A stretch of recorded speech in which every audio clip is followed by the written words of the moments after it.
All right, I thought we'd start with like just a little icebreaker, a little bit of competition since we got a room full of guys. And so I've got this test that I put together, and everybody should have one and a pen. So look at side one, don't look at side two yet, and go through. At the bottom of the page is 12 historical character people who these quotes belong to one. So there's one quote for each person at the bottom. And if you'll fill it out real quick, we'll go through it and see who makes it on to round two. Round two will be on the back page. And whoever wins this competition, I've got a signed Todd Helton baseball I'm going to give you. So let's make it real here. And while you're filling this out, I'll just kind of tell you a little funny story. My wife, about a week ago, asked me, she said, where are you speaking again? And I said, I was in the other room, and she knows me better than anybody in the world, and she knows that I have, on rare occasion, partaken of a little too much craft beer. So I answered the question, Monday night brewing. And her response was, I thought you were speaking on Wednesday. And I said, what's that? She said, where are you speaking? I said, about 50 to 100 guys. And she said, get your ears checked. So give a little more time here.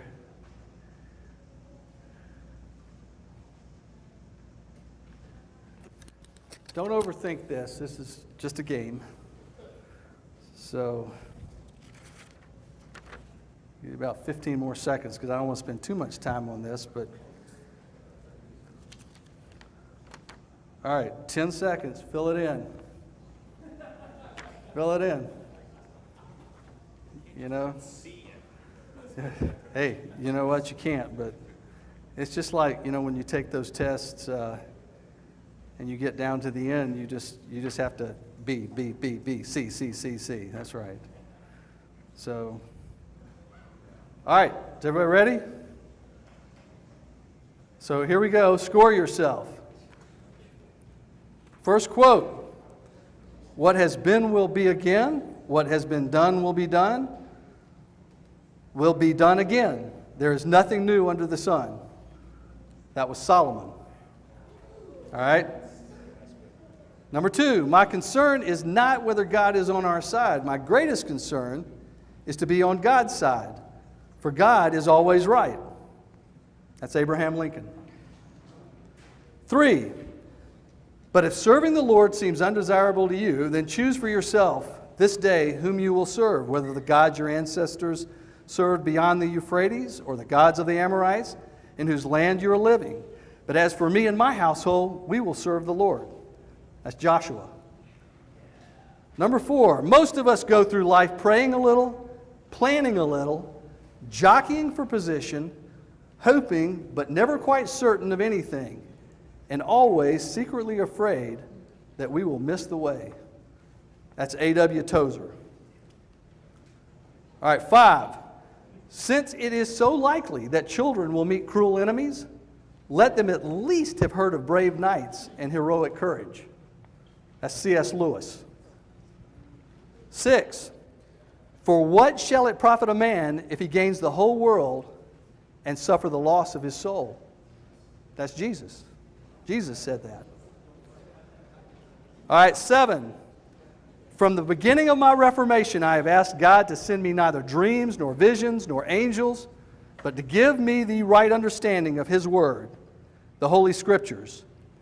For as long as I have God's Word, I know that I am walking in His way and that I shall not fall into any error or delusion. That's Martin Luther. 8, Christianity preaches the infinite worth of that which is seemingly worthless and the infinite worthlessness of that which is seemingly valued.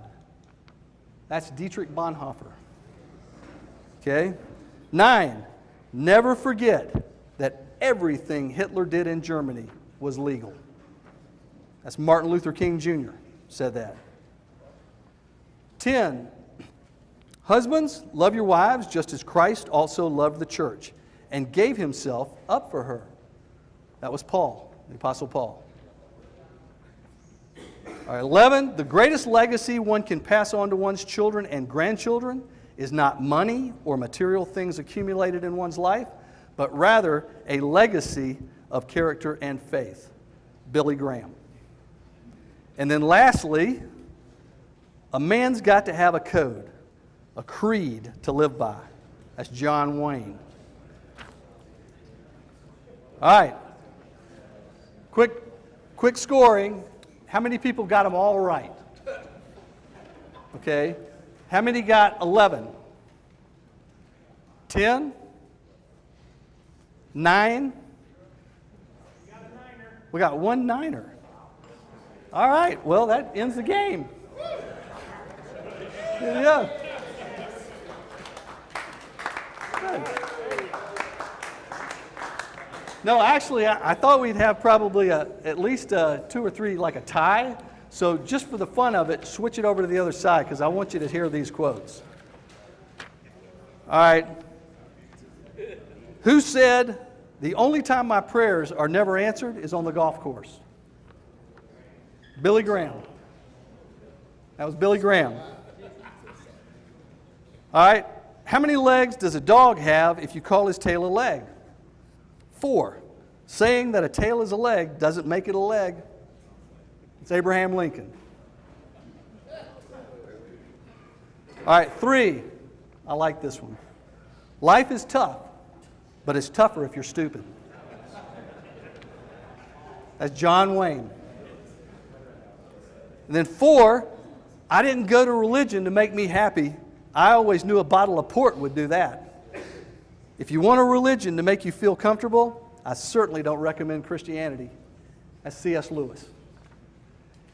And then lastly, whoever drinks beer, he is quick to sleep. Whoever sleeps long does not sin. Whoever does not sin enters heaven. Thus, let us drink beer. That's Martin Luther. So, all right. Well, I appreciate the opportunity to speak to you. Like Matt said, I'm a sports agent, and I'm a very unlikely character to be a sports agent. All I can tell you is that when I was in high school, I was very goal-oriented and a pretty focused guy, and I wanted to make my living in sports. And I had narrowed it down to 2 things. One, being a football coach. No idea why. I didn't play football. But being a football coach. It's just like leading men, out on the battlefield. And 2 was being a sports agent. It was a kind of a new business that I was reading about in the sports pages. And so I along the lines of being a football coach, I said, you know what, I'm going to write. At the time, the head football coach at Georgia Tech was a guy named Pepper Rogers. I wrote Pepper Rogers a letter. And I said, do you have anything I can do to work for the football team? And he actually got me in touch with the head of the managers, and I ended up working in the athletic office at Georgia Tech. 1 year on the field, 3 years up in the main office, and during that time frame, I saw without a shadow of a doubt, I did not want to be a football coach. That was a hard life. So I narrowed it down to sports agent. By the time I was a junior in college, that was my plan. I'm going to be a sports agent.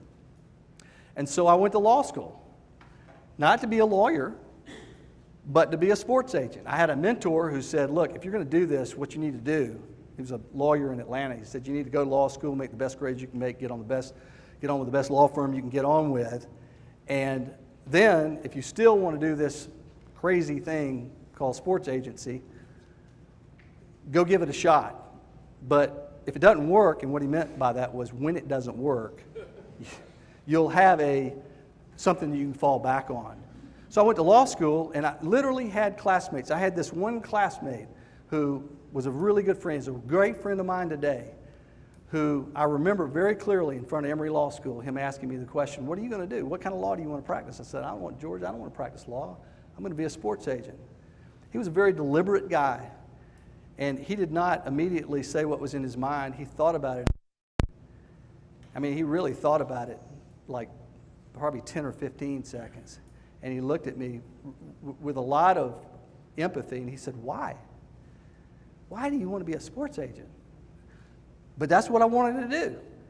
So I graduated from law school. I went to work for a big firm. I took the mentor's advice, and 2 years into it, I said, I can't take this anymore. I'm going to go be a sports agent.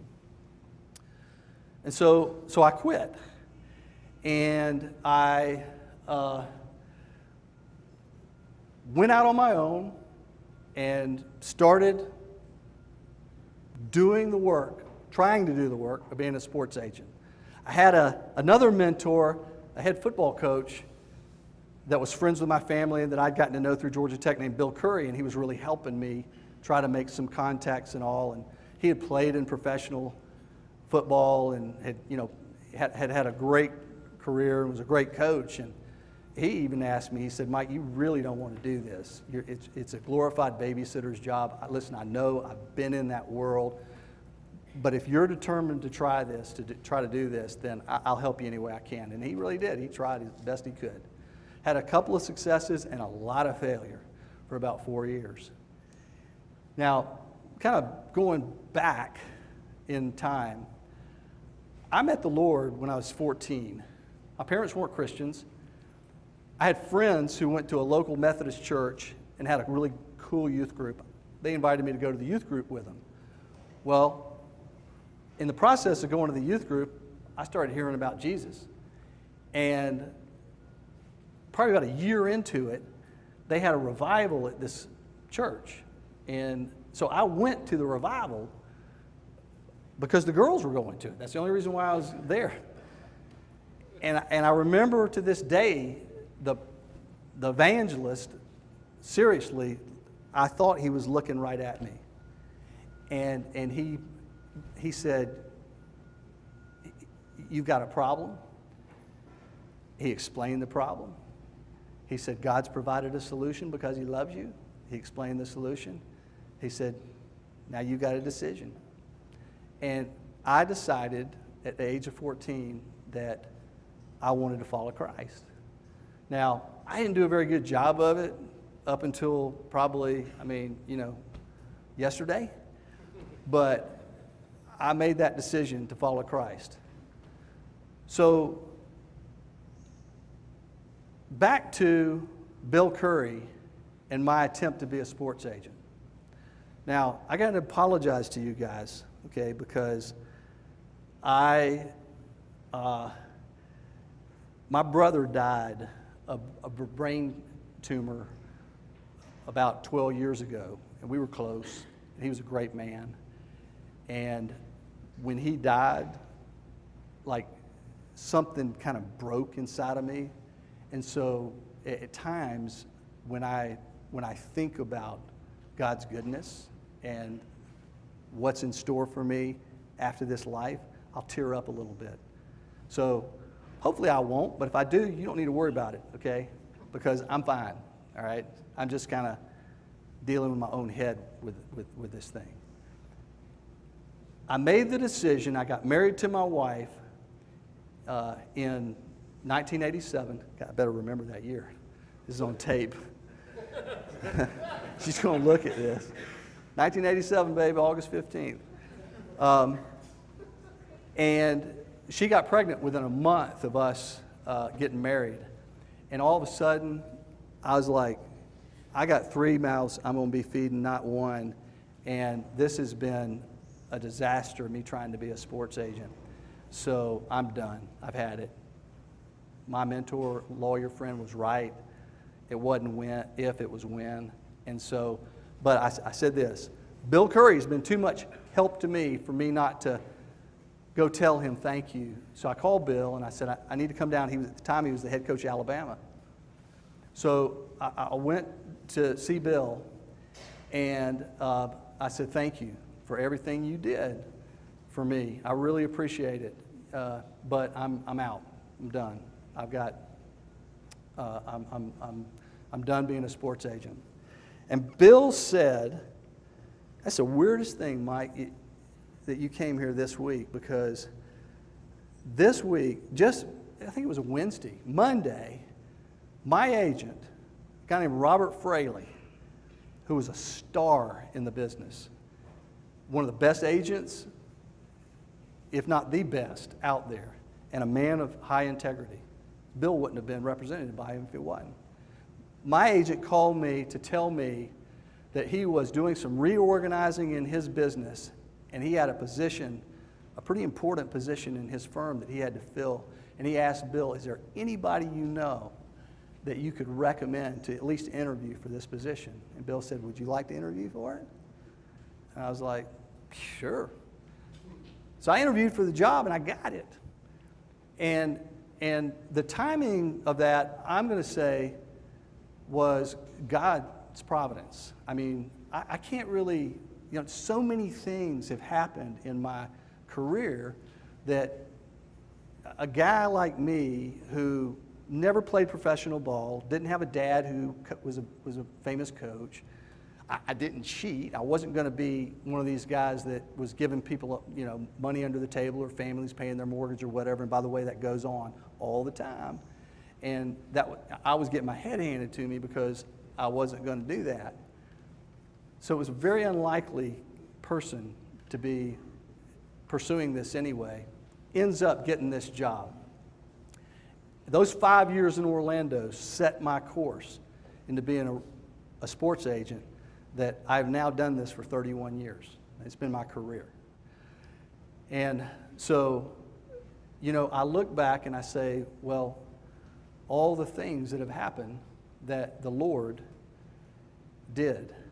Somewhere along the course of after graduating from college, and I can't really tell you when, but somewhere along the course, I made this mental decision that I think God honored. And it was along the lines of what John Wayne said. A man's got to have a creed. What's the exact quote? A man has to have a code to live by. A code, a creed to live by. And I made the decision, a similar decision to what Billy Graham had made when he, just before doing his first revival. And the decision was this: I believe in God. I believe God is real. And I believe that the Bible is God's Word. And I'm going to follow it. And even though there's going to be things I don't understand, even though there's going to be things that other people question or say, you're not intelligent doing this and believe in this, I said, that's my code. That's my creed. I am going to follow the Bible.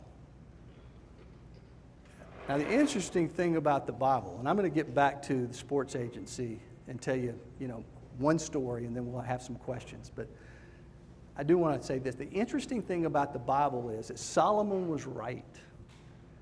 There is nothing new under the sun. Nothing. He said that almost 3,000 years ago. And I'm telling you guys that the answer to life is in these pages somewhere. And you may have to dig, and you got a better chance of finding it if you read the book.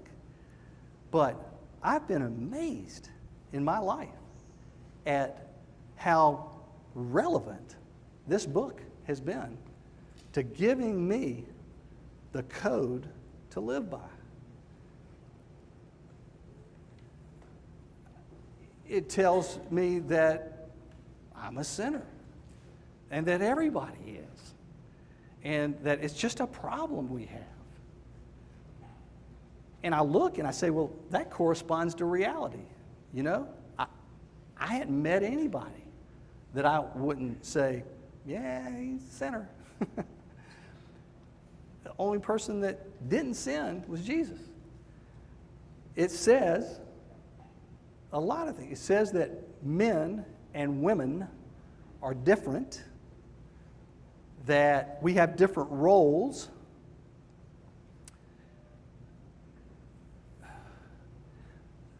It's a really interesting story. I was talking about men and women being different. I took my in-laws down to St. Simon's this last weekend, and we were on, if you've ever been to St. Simon's, you know that there's a stretch that's a pretty desolate stretch between Macon and Savannah on I-16. Not a lot there. It's just not a lot there. But about halfway down that road is a Cracker Barrel at McRae, Georgia. And we got off at that Cracker Barrel to take a break, stretch our legs, go to the bathroom, grab a Coke, turn it around, and go. So I go in the bathroom at the Cracker Barrel. And there's a diaper changing station in the Cracker Barrel. And I'm like, okay, that's good. That's progressive. You know, my dad, he never changed a diaper. So, you know, I know they weren't there when my dad was coming along. I changed a lot of diapers, but I don't think there were any diaper changing stations in the men's room when I was growing up. But they're there now. Cracker Barrel is progressive. I bet they have that in every single 640 Cracker Barrels. So I'm walking by this baby station saying, you know, I like that. That's good. Progressive. Wash my hands. Start to go out the door and, wait a minute. Did I see that? I went back over to the baby station. And a sign sitting above the changing table was a sign that says, please. I mean, it was shouting, all caps, please do not leave baby unattended. Seriously? Who would leave their baby unattended? I thought about it a second. I bet that sign is not in the women's restroom. They're nurturers. We're different. And then I thought about it a little more. I said, you know, there's a reason that sign's there. Some poor dude brought his baby in here, left that baby unattended, and it didn't go well. It ended up with some report that was written up in corporate, and I guarantee all 640 of those Cracker Barrels have got a sign above the baby changing station now that says, do not, please, it's please do not leave baby unattended. Now, I've got an imagination, so I'm starting this running on me now. I'm like, well, I wonder what that looked like. What happened, you know? I said, it's probably something like this. Just like I got off this exit, so, you know, George and Mabel and Junior get off, and Junior's got a stinky diaper. Mabel gives the stinky diaper, Junior, to George and says, go change the baby.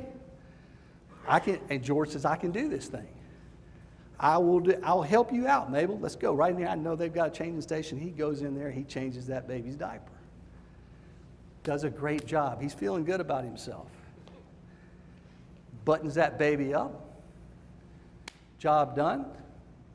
But he's got to go to the bathroom. Now, he's smart enough to know, I'm not going to take Junior and plop him up on top of the urinal. That's nasty. I'm not going to do that.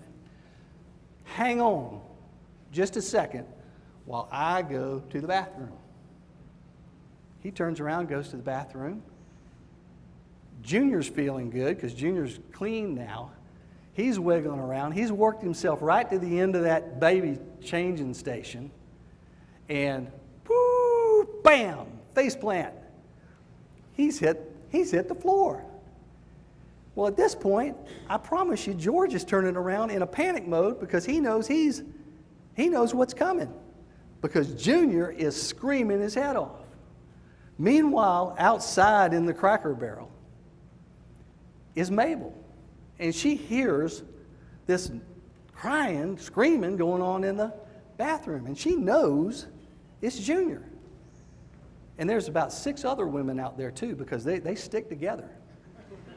None of the guys are out there are hearing this. They're looking at, oh, that's a good-looking Georgia helmet. Maybe I can, got enough money saved up to buy that thing. But it was the alarms were going off with the women. The women were all, and Mabel's heading, she's about to head in the bathroom, but George comes out, and he's got Junior. And he's doing his best now to try to save the day, okay? And Mabel goes, give me Junior. Why is Junior screaming like this? I don't know, Mabel. I don't think he likes the way it smells in there. Like, somebody's in there lighting it up. I don't like the way it smells either. It's burning my eyes. I'm crying. I'm about ready to cry too. George, why does Junior have a knot on his noggin the size of a baseball? He's in deer in the headlights now. At this point, he's like, this is denial time. Like, I don't see anything on his noggin. The ladies are lined up. So you've got the prosecution, you've got the witnesses, and you've got George on the stand. And then the star witnesses come out of the bathroom. Billy Bob and Ted. Did you see that baby fall off the changing station? Hit his face. I didn't know babies could bounce. George is finished. Women are different than men. Now, I'm feeling pretty good about myself at this point because I know I would not, please don't leave the baby unattended. I would not leave that baby unattended. But as the Lord would do it, as I'm walking out, God brings to my mind a conversation that I had with my wife 2 weeks earlier. And this is true story. And I know the day it was because it was the day of the World Cup finals. And I'm getting ready to watch the World Cup finals, and I've got 2 grandkids. And one of them's 18 months old, Eleonora. And as my wife, she's going to run an errand, and we're keeping the grandkids, and she's walking out the door, and before she gets out the door, she turns around and she says, Mike, what, honey? Mike, she's going to get my eye. Mike, do not leave Eleonora unattended. That could have been me. I could have been responsible for that sign above the baby changing station. And you know what? I would have been wasted. If it had been me, I would have been wasted. I would have traded off the sign and put my name at the bottom. Mike Moore. George Smith. He could have been hanged for having allowed his baby to be unattended. Well, what that sign told me was that the Bible says, men and women, that we have different roles, and that, it corresponds with reality. One of the differences between men and women is the roles we have. Now, in Ephesians, it says that I'm to love my wife the way Christ loved the church. But it also puts on me the responsibility to be the leader of my household. Now, that's not necessarily a 2018 concept. But this is my code. This is the creed I live by. Solomon was right. You got to do what he's done. And so, whether I like it or not, I am the head of my household. If you go to the Bible and look at Ephesians, you'll see that there's a lot in there about the relationship between a man and a woman in marriages. And there's stuff that Paul says about women being submitting to the male. He talks about the man being head of the household, but also loving his wife the way Christ loved the church. We have so messed up that scripture, that women today, they don't want to hear this. They don't want to hear it. So my recommendation is, I wouldn't even say it. Focus on what your responsibility is. You know, just tip. Go home tonight, and your wife says, you know, what'd you learn? What'd you hear? Do not say, I learned I'm the head of the household. I learned that, you know, I'm in charge. She'll probably know more about me than you think she does. Because if she knows how to work a shotgun, what you're going to hear is, yeah, aren't you supposed to love me the way Christ loved the church and did Christ die for the church? That's what you're going to hear. Billy Graham's wife Ruth said this: I never, ever thought about divorce. Thought about murder a couple times. But I never thought about divorce. So, you know, what I would recommend is you go home and she asks that question, what she should say is, you know what I learned?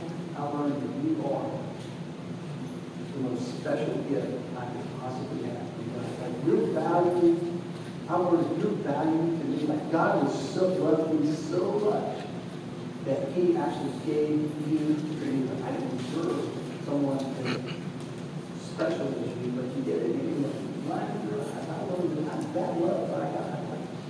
Like and it's not going to drop. I cannot believe how much in my heart I love you. Like I love you, all the grains of sand on the earth and all the stars in the sky. What you might, after she asks you how many years you have, what you might hear is, are they having that meeting at Monday night or next week? You should go. Go there. That's what we need to be telling the We need to, it's about what this book says. What Ruth says, and you learn it when you sit down, and you study it, and you pray with it, and you ask God to give you wisdom. What it really says is, you're a believer, but you're a servant. And some of you know, you may end up having, wives who don't want you to be a believer. And that's, you know what? If that's the case, you don't fight it. What you do is you get in prayer and you say, hey, Lord, I know you want me to be a believer. I know it's my responsibility. For those of you who are believers, the responsibility is to be spiritual leaders in the household. You tell your children who will be enemies sooner than you think about bravery and courage and knights shining. You can express leadership without your wife even knowing. As between you and God.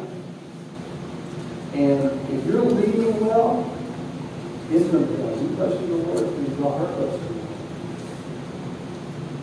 And she may even get the Bible and read chapter 5 of Ephesians on her own.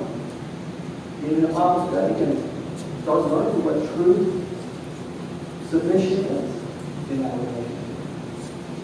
But look, everybody's got a creed. Some people's creed is money. I'll make a lot of money. Some guys it's power. I want to be well known. I want people to know who I am. I want to be special in the eyes of people. Some people it's pleasure. I'm going to chase as much pleasure as I can because I know I'm going to die and I got to get all the pleasure I can right now. What's your creed? What you code is you live by. I'm so thankful to God for the model, the desire to make this book. I love Him. This book, the code, the creed that I live by. Well, I'll finish up here with a story. I got to know that's it. I got to know what God is doing. them who played, who I represented during this event, is Jeremy also. Jeremy was a relief pitcher. And if you don't follow baseball, you probably never heard his name. If you follow baseball, you might know that he's won 3, he's retired now, but he played in 4 World Series and was on the winning team for 3 of them. He's one of the best relief pitchers to ever play the postseason. His ERA, postseason ERA is 0.89. He's been named to, as a middle relief specialist on different people that say who's an all-time World Series team. Jeremy's been in that. Jeremy almost quit. Jeremy went through a really, really hard time when he first got called up to Kansas City. Injuries and poor performance. He almost quit. It was serious. He called me one day and says, "I'm God, I had it. I was going to take it anymore." And God gave me the opportunity to walk him off the ledge. But Jeremy finally got traded away from Kansas City to Colorado. And by way of Cincinnati, ended up in San Francisco. And then his career exploded at Blossom. Jeremy and I got really good friends. Jeremy got kicked out of his house one time. His wife kicked him out because he was being a real knucklehead. And he was actually, I'd love it if you guys could get him to come to this because I think he really enjoyed it. He loves to come speak. But he got kicked out because he was so shamed with stuff he was doing with pornography, he was taking it out on his wife and kids. And it was killing him, and he was killing them. And his wife said, "Get the heck out of my house." And Jeremy, in a very broken state, found some guys in Phoenix called True Faith and proceeded on a journey of healing, not through shame, but through transparency with the problem. To not only walk away from the pornography that was so prevalent everywhere, in professional sports and baseball. To walk away from it, and not only that, but to become a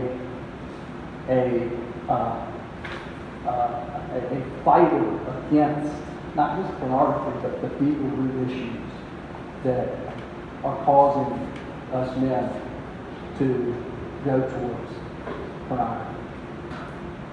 And he is an executive producer of a movie that you can see on Netflix called The Heart of Man. That is an absolute eye-opener, awesome movie. I recommend it to any guy to watch that movie called The Heart of Man. But Jeremy and I went through, God gave us an opportunity to go through a very unusual negotiation. The San Francisco Giants wanted to extend his contract. They appreciated what he had done. I think it was after his first World Series that they had won. And they wanted to extend his contract by 2 years. And so we negotiated the amount and we were getting the contract ready. And he was on a $4 million, he was coming off of a 2-year, $4 million contract. And so we had 1 more year at $4 million, and we were going to tack 2 years at $5 million each on this deal. And the first draft comes across my desk from San Francisco, and I'm reading the years, and it's 4.5, 5, and 5. And I said, I don't remember them kicking up the 4 to 4.5, but I'll talk to Jeremy about this. And Jeremy, I said, well, I don't remember him saying that, but it's right here. I said, if it's a mistake, they'll catch it. And I'm certainly not going to call them and tell them that they made a mistake, because if it's not a mistake, they will take it off, because that's the way this business works. They will take advantage of our saying that. So I just let it go. Second draft comes in, 4.5, 5, 5. Third, final draft comes in. And this is over 2 or 3 week period. Comes in 4.5, 5, 5. Here's the deal. Jeremy signs it, sends it in. He's getting ready for the season to go. Spring training. 4 weeks later, I get a phone call from Bobby Evans, the assistant general manager of the San Francisco Giants, saying, Mike, we're sitting here right now watching a game, me and his assistant out in Arizona. We're watching a game out in Arizona, spring training, and it just hit us. It just hit us. We made a mistake. We put 4.5 in. It should have been 4, 5, 5. And I'm not calling Mike to tell you this to get you to do anything about it, because it's done. We stopped it. I just want you to know we just realized we made a mistake. I said, Bobby, let me talk to Jeremy. Let me go back and look at my notes. I'll call you back. I called Jeremy. Jeremy says, well, what do you think? I said, well, you're asking me, as your agent, I'm telling you, it's your money. That contract is signed, it's sent in, it's done. I said, the Giants say it's your money. I said, you call the Players Association. We did. And they said, it's your money. It's a deal. Deal's a deal. I said, but Jeremy, as your agent, as your friend, and as a brother in Christ, I got to tell you, you've got to really think through whether or not God would be having us tell them, redo the deal. We don't want the money. And that's what Jeremy came back, and that's what we did. Maybe that had an impact on somebody on the other side of the table. Maybe it saved their job. I don't know. But all I know is that it was an opportunity that God put out there for us to do the right thing. And they knew that we professed Christ, and for us to walk the walk. And it wasn't hard. It really wasn't hard. This was not, there's been hard things that I've done. This one wasn't hard. I can't tell you that I didn't pull the calculator out to see how much money I lost, because they just get paid on percentages of the money. That cost me, X $1,000. But there ain't no amount of money that can be exchanged for your name and integrity and who you represent and being who you say you're going to be. And interestingly, Jeremy went on to win 2 more world championships. We had not get that money back. I don't know if they would have kept him. Not a trade like that. Who knows? I don't know. I know this, that when we went to do the last deal that we did, I'm at the GM meetings in Palm Springs, really there to tee it up with Josh Hamilton. Bobby Evans calls. He says, we got time to meet? I said, yeah. We meet. He walks in and he says, Mike, we'd like to get this done before Joe hits the free agent market, and we'd like to offer him $18 million over 3. Now, I'll tell you, back when that took place, that was like, why are you doing this? That was like market 70 plus. I got a phone call. We did the deal. 18 over 3. It changed the market. I got a phone call. I've never gotten a phone call like this ever from anybody at the Players Association, but the head of the Players Association, Michael Weiner, called me and said, Mike, amazing job on that belt. You just changed the market for about 25 players. I didn't do anything. I did not do anything. But maybe I did. Maybe it was when we said, Bobby, we want you to have the money back. It's not ours. See, that's the kind of test that God gives you, opportunities to do things. Like the best deals I've ever done were ones that God did. So anyway, that's my story.